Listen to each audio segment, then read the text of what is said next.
अस्सलाम वालेकुम। आज हम बात कर रहे हैं अद-दुरूस उन-नहविया के सबक नंबर 26 की। और मौजू बहुत ही दिलचस्प है कि अरबिक ज़बान में नाउन्स यानी इसम को गिनती या अदद के लिहाज से कैसे देखा जाता है। देखिए, आप जबानों में क्या होता है, या तो कोई चीज़ एक होती है या फिर एक से ज़्यादा बस। मगर अरबी ज़बान इस मामले में बहुत ही वाज़े और मुनफरिद है।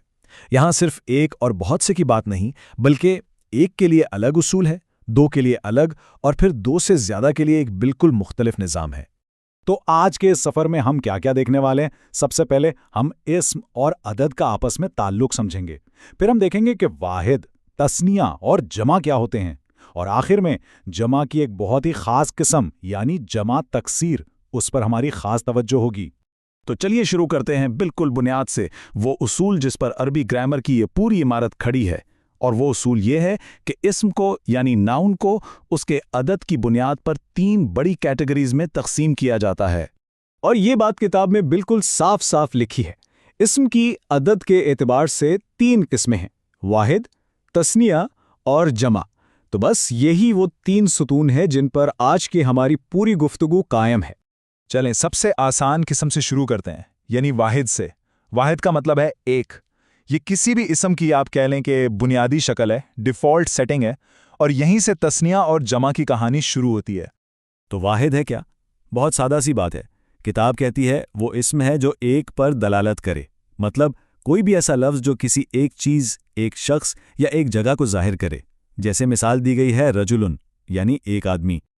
और यहाँ किताब में भी आप देख सकते हैं कि वाहिद की तारीफ और उसकी मिसाल रजुलन बिल्कुल वाज़े तौर पर हमारे सामने है। बहुत सीधा और आसान उसूल।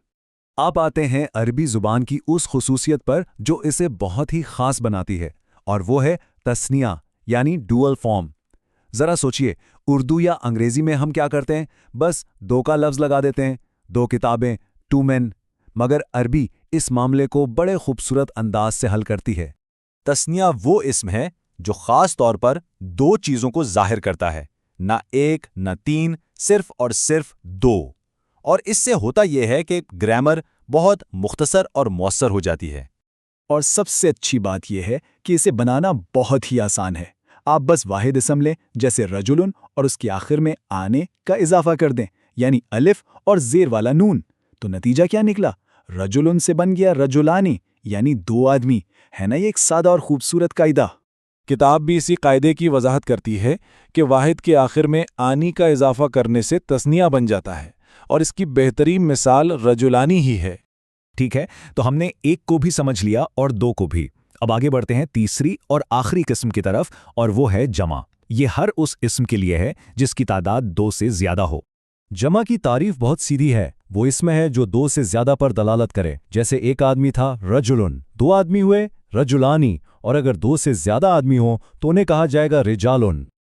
लेकिन यहाँ कहानी में एक और मोड़ आता है। अरबी में जमा की भी आगे दो बड़ी किस्में हैं। पहली को कहते हैं जमा तकसीर और दूसरी को जमा तस्सीह। आज हम पहली किस्म यानी जमा तकसीर के रास्ते पर्दा उठाएंगे।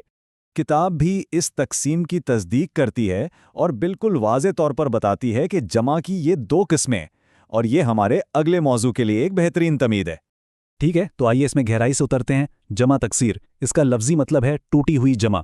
अब सवाल यह है कि इसे ऐसा क्यों कहते हैं? भाई इसलिए क्योंकि ये वाहिद इस्म की साख्त को, उसकी बनावट को एक तरह से तोड़ देती है। किताब की तारीफ के मुताबिक ये वो जमा है जिसमें वाहिद की असल शक्ल सलामत नहीं रहती, यानी हम तस्निया की तरह आखिर में कुछ जोड़ नहीं रहे, बल्कि असल लफ्ज़ के ढांचे को ही अंदर से बदल देते हैं, कभी हुरूफ बदल कर तो कभी हरकत में तब्दीली लाकर। इस टूटने के अमल को समझने के लिए रजुलन की मिसाल को फिर से देखें। इसकी जमा रजुलान की तरह नहीं बनती, इसकी जमा है रिजालुन। गौर करें, यहां आखिर में कुछ नहीं जुड़ा, बल्कि लफ्ज़ की अंदरूनी साख्त ही पूरी तरह से तब्दील हो गई है। और यहीं पर जमा तकसीर की असल खूबसूरती और पेचीदगी सामने आती है। इसका कोई एक मुकर्ररा उसूल नहीं है। मसलन असदुन यानी शेर, उसकी जमा उसुदुन है। जाफरुन की जमा जाफिरु है। और कुछ अल्फाज तो ऐसे भी हैं जैसे फुलकुन यानी कश्ती, जिनकी वाहिद और जमा एक ही शक्ल में होती है। इससे पता चलता है कि हर लफ्ज़ का अपना एक पैटर्न हो सकता है।